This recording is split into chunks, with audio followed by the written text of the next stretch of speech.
Myself, Professor Shamla Basme, Modern College, teaching law, Shivaji Nagar, Pune 5. My subject is company law.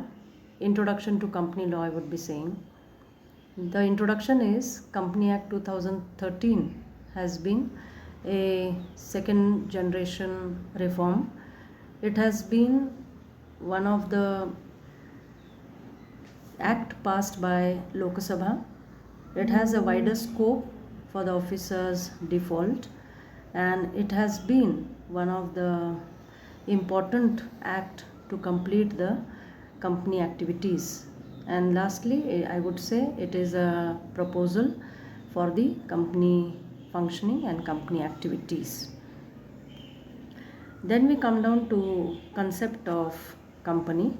In this we would say that company is been derived from Latin word called com and panis, that means together and bread.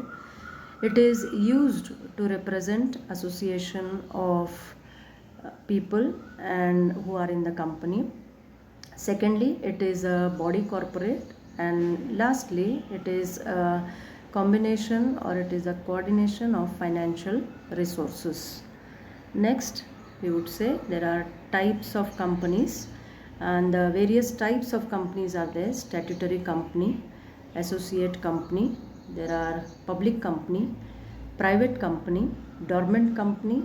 Other companies are called as dormant company, sick company, then listed company.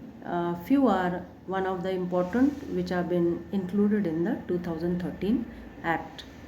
Then we say there are various features. There are various features of company, and the features are somewhat, we say that the features of company are incorporated entity. It is a separate legal entity. It is also called as an artificial person.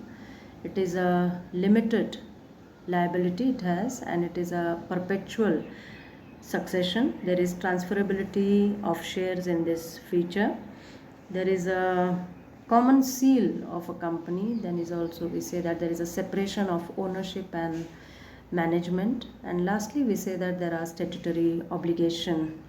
Then we say lastly we would conclude saying that the conclusion we would draw like this, that the new act concluded by provision, particulars in prospect, winding up of company, or widening of the company, then there is resolution of dispute and conversion of private and public company. That is our conclusion.